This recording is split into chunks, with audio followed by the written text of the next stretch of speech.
दोस्तों, आज एक गुलदस्तों के शौकीन राजा की कहानी शुरू करते हैं।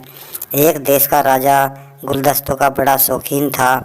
उसने अपने महल में 15 गुलदस्ते सजा रखे थे, जिनमें नाना प्रकार के पुष्प सजे रहते थे। उन गुलदस्तों की देखरेख के लिए उसने एक नवयुवक को नियुक्त किया। साथ ही हिदायत दी कि गुलदस्तों को किसी भी प्रकार की क्षति न पहुँचे। यदि उसने इस कार्य को करने में कोताही बरती तो उसे दंडित किया जाएगा।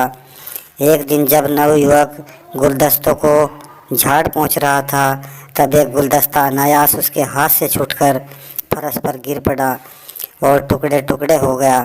गुलदस्ता टूटने की खबर कानों कान राजा तक पहुँची तो वह उस नवयुवक पर क्रोधित हुआ। उसने उसे दरबार में पेश करने के लिए दीवान को आदेश दिया। नवयुवक को देखते ही राजा ने बिना सोचे समझे मृत्यु दंड दे दिया। अगले दिन फांसी पर लटकाते समय राजा भी वहां उपस्थित हुआ। फांसी की सभी तैयारियां पूरी हो चुकी थी।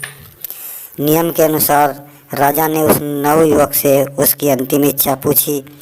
तब नवयुवक बोला, महाराज, वैसे तो मेरी कुछ भी इच्छा शेष नहीं, लेकिन मैं शेष 14 गुलदस्तों को एक बार जी भर कर देखना चाहता हूँ। राजा ने 2-3 दरबारियों को भेजकर शेष 14 गुलदस्ते मंगवाकर युवक के सामने रखवा दिए और बोला, जी भर कर देख लेने, फिर अवसर नहीं मिलेगा। उस नवयुवक ने कुछ देर तक तो उन गुलदस्तों को देखा, फिर पास खड़े एक दरबारी के हाथ से उसकी लाठी छीनी और आओ देखा न ताओ उन सभी गुलदस्तों को तोड़ दिया। नवयुवक की इस हरकत से राजा आग बबूला होकर बोला, अरे दुष्ट, यह तूने क्या किया? इस पर नवयुवक बोला, महाराज, मैंने वही किया है जो मुझे करना चाहिए था। ऐसा करके मैंने 14 लोगों की जान बख्शी है। कुछ शांत होकर राजा ने पूछा, वह कैसे? नवयुवक बोला, महाराज, एक गुलदस्ता टूटने पर मुझे तो आप फांसी का हुक्म सुना ही चुके हैं। एक न एक दिन ये गुलदस्ते टूटने ही हैं। इनके टूटने से शेष 14 लोगों को निश्चित रूप से फांसी की सज़ा होनी ही थी। अब कम से कम उन्हें फांसी तो नहीं होगी। राजा बुद्धिमान था, उसे नवयुवक की बात समझ में आ गई। राजा ने न केवल उसकी सज़ा माफ़ कर दी, बल्कि उस नवयुवक को दरबार में महत्वपूर्ण पद प्रदान किया।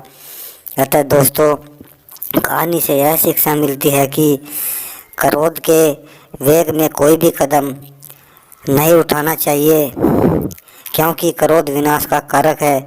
इसलिए कहा गया है कि शांत मन से सोच समझकर लिया गया निर्णय ही उचित होता है। उसी को बुद्धिमानी भी कहते हैं।